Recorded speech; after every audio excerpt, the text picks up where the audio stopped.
E aí, meus amigos do Revisão PGE, tudo certo?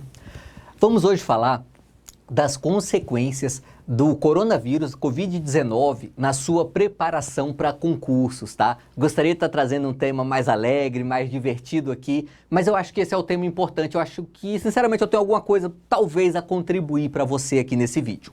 Perfeito? O ponto é o seguinte, cara. Os concursos públicos, eles já pararam, tá? Aquele concurso que ainda não suspendeu a aplicação da prova, acredite em mim, vai suspender, tá? Provavelmente a gente não deve ter nada ocorrendo no Brasil aí esse fim de março e abril, e provavelmente maio também vai ficar bem prejudicado, mas as consequências elas vão além disso, elas são um pouco mais graves, tá?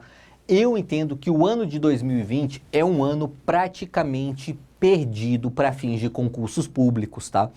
E aí eu vou explicar meu ponto de vista aqui para você. Olha só, o problema não é a quarentena, tá? Essa quarentena que a gente está vivendo hoje, ela vai passar e não vai, assim, vai demorar um pouco, mas não é tanto tempo assim. Pode ser aí 2 meses, talvez 3 meses com essa situação um pouco anormal, mas vai passar, tá? Por exemplo, a crise lá na China já passou o seu ápice na Coreia do Sul. Enfim, nos países que começaram primeiro com a crise já está passando. Mas tem um efeito que vai perdurar e esse efeito ele vai prejudicar muito a gente por um bom tempo, tá? Que é o agravamento da crise fiscal do Brasil. Olha só, a União, ela tem déficit orçamentário desde 2015. Ou seja, desde 2015 que no Brasil a gente gasta mais do que arrecada, tá? E veja, esse déficit é um déficit primário, é déficit antes de pagar os juros. Então, por exemplo, tem político que fala, o problema do Brasil é que paga muito juro. Cara, a gente nem tá pagando juros já faz 5 anos, tá? A gente não tá fazendo nem para isso, a dívida só tá aumentando. E agora ela vai piorar. Por que ela vai piorar? Porque qual é o movimento que a gente está fazendo com as contas públicas nesse momento? Como a economia está parando, a arrecadação vai lá embaixo, tá? E ao mesmo tempo, a gente tem que fazer frente a uma grave crise de saúde pública. Então, as despesas aumentam. Então, veja bem, até no vídeo explicado ontem, foi falado, né, da decretação da calamidade pública, e o objetivo fundamental da calamidade pública é justamente autorizar juridicamente esse aumento nas despesas através de créditos extraordinários, de contratações diretas. E aí, você pode achar aqui que eu estou sendo crítico a essas medidas, mas eu não estou não, tá? Eu entendo que a gente tem que fazer isso mesmo. Por quê? Porque salvar vidas é mais importante do que não ter déficit nas contas públicas, obviamente. Mas isso não afasta a gente das consequências, tá? Tomar a medida sabendo que essa é a melhor medida para o momento não impede a gente de sofrer as consequências dessa medida. E nós vamos sofrer essas consequências no longo prazo através do agravamento da crise fiscal. O déficit público aumenta. Com isso faz o quê? Olha, caiu a arrecadação. Quando cai a arrecadação, você tem que lembrar que a receita corrente líquida é a base de cálculo para limite de despesas com pessoal, que está lá na LRF. Ou seja, os entes federativos vão poder contratar menos. Os entes federativos, eles ficarão mais endividados do que já estão. Por quê? Porque cai a arrecadação, aumenta a despesa. Tudo isso desemboca o quê? Na contratação de novos profissionais, tá? Então, provavelmente, o ano de 2020, nós até podemos ter concursos, mas as nomeações serão pouquíssimas, tá? Pouquíssimas mesmo. Isso quer dizer que você vai parar de estudar? Claro que não, a gente vai chegar lá. Mas quer dizer que você já tem que entender que esse momento será difícil.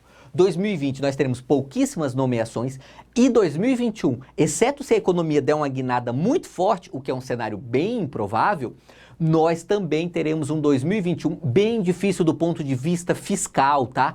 O que também vai prejudicar não só a abertura de novos concursos, como a nomeação daqueles concursos que saírem e mesmo dos que estão vigentes hoje, tá? Então, olha só, uma vez que o nosso problema aqui é a crise fiscal, eu vou falar para você qual seria a minha estratégia pessoal de estudos nesse momento, tá? Que, embora eu não estude mais para concurso, eu ainda estudo, eu ainda tenho outras atividades e eu tô seguindo essa estratégia nessas minhas outras atividades, tá? Então, vou falar para você o que eu faria agora. Acho, sinceramente, que você pode refletir nisso, eventualmente é uma boa estratégia para você.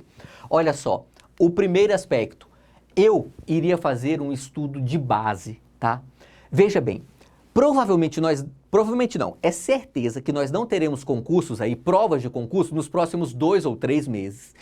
E mesmo que nós tivermos no segundo semestre desse ano, serão bem poucos, tá? Então, o que eu faria? Eu aproveitaria, se é que se pode aproveitar alguma coisa desse momento, eu aproveitaria esse momento para fazer um estudo forte nas bases das disciplinas mesmo, sabe? Eu ia ler doutrina, eu iria comprar curso completo, eu iria assistir, se for para assistir videoaula, eu procuraria assistir videoaula completa de uma disciplina ou videoaulas aprofundadas, ainda que pontuais, tá?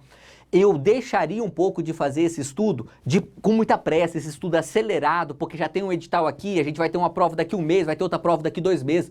Eu aproveitaria, botando as aspas aqui novamente, esse momento para reforçar as minhas bases nas disciplinas. Se você quer advocacia pública, que é o foco do nosso canal, nas disciplinas principais, e aí sobrou um tempo, põe trabalho, processo de trabalho, põe civil, põe ambiental, financeiro, você já pode até considerar lá das disciplinas principais, enfim. Eu faria esse reforço de base mesmo, tá? Porque no fim das contas, o que aprova de verdade é você ter um conhecimento sólido e você pode aproveitar esse momento para construir esse conhecimento sólido, tá? E aí, você foca em fazer provas para daqui 6 meses ou 1 ano. Isso quer dizer o quê? Quer dizer que você pode montar um programa de estudos agora pensando só no fim do ano ou mesmo só no ano que vem, que você não vai perder muita coisa. Por quê? Porque nós teremos pouquíssimas provas agora. E mesmo essas provas que tivermos agora, não vai nomear tanta gente assim, tá? Então, assim, a maioria das pessoas fica muito ansiosa para sair uma prova e quando sai está despreparada, sabe? Aquela coisa, eu quero muito que saia o edital. E quando sai você fala, putz, bem que podia sair só no mês que vem, sabe? Não era para ter publicado agora. Então, assim, aproveita isso como uma oportunidade mesmo, tá? De fazer esse estudo mais aprofundado, mais detalhista, até porque, e aqui desculpe o pessimismo, mas você vai precisar disso, porque uma vez que os concursos param um pouco, uma boa parte dos candidatos continuam estudando e elevam o seu nível, tá? Isso quer dizer o quê? Quer dizer que quando nós voltarmos, você vai enfrentar uma concorrência ainda mais qualificada. E aí eu vou trazer até um dado prático aqui para você ver como só uma parte dos candidatos continuam nesse período, tá? Então isso abre uma oportunidade, porque você pode ser desses que está mais qualificado quando voltar. O YouTube, ele disponibiliza pra gente a estatística de visualização dos vídeos aqui do canal, tá? E 80% dos vídeos aqui do canal é conteúdo jurídico mesmo, então as pessoas estão sempre assistindo para estudar mesmo, tá? Nesse período agora, nessa última semana, nós tivemos uma queda de aproximadamente 30% nas visualizações. Ou seja, na média, as pessoas diminuíram seu ritmo de estudos em 30%. Tá? Olha só que interessante isso. Esse é o momento onde a maioria das pessoas não tem mais o que fazer, deveriam estar estudando mais, elas diminuem o ritmo porque quebra a rotina, tá? E quebrar a rotina é péssimo para os estudos. Então, se você consegue construir uma rotina forte agora, fazendo esse estudo de base, você pode chegar muito forte para as provas de daqui 6 meses ou 1 ano, tá? E mais, você tem que buscar um estudo que seja sustentável no longo prazo. Você tem que reverter a sua mentalidade agora para esse estudo de longo prazo. E ser sustentável é basicamente estudar em um ritmo que você consiga permanecer por muito tempo. Regras básicas para um estudo sustentável. É muito bom que você tenha um dia da semana de folga, tá? Ou se você não quer tirar o dia inteiro de folga, tira pelo menos parcialmente de folga esse dia, mas eu recomendo que você tire o dia inteiro, para um estudo de longo prazo é importante. E que você tenha um ritmo de estudos tal que você tenha um pouco de horário vago no seu dia, tá? Algumas pessoas não precisam disso. Tem gente que consegue estudar 12, 14 horas num dia. Eu não sou desses, tá? Eu fico estressado se eu estiver numa situação dessa. Eu prefiro ter um ritmo de estudos que eu saiba que se eu acordar no meu horário certo, fizer o meu estudo, vai chegar uma hora do meu dia que eu vou estar livre. E aí o que eu vou fazer nesse tempo livre? Cara, eu vou fazer o que eu quiser, eu vou assistir Netflix, sabe? Eu vou... se eu quiser, eu vou voltar a estudar alguma coisa, mas eu sabendo que isso é um bônus, por quê? Porque eu já cumpri a minha meta do dia, sabe? É importante você ter uma meta que seja cumprível, que seja factível, sobrando algum tempinho para você. Num ritmo de estudos pós-edital, você pode abrir mão disso. Nesse ritmo de estudo de longo prazo, você não pode abrir mão, tá? Você tem que ter um certo fôlego, senão fica difícil seguir a vida. E aqui, por fim, para fechar esse vídeo, é uma mensagem um pouco diferente, um pouco estranha para um concurseiro, tá? Geralmente eu não falo isso no vídeo, Mas nesse período, cara, tire um tempozinho, sabe? Especialmente nessa ideia aqui de ter um estudo sustentável, tenha um horário do seu dia para cuidar dos seus, tá? Para cuidar das pessoas que são importantes para você, e especialmente aquelas pessoas que estão em grupo de risco, as pessoas mais velhas, né? Seus pais e avós, tá?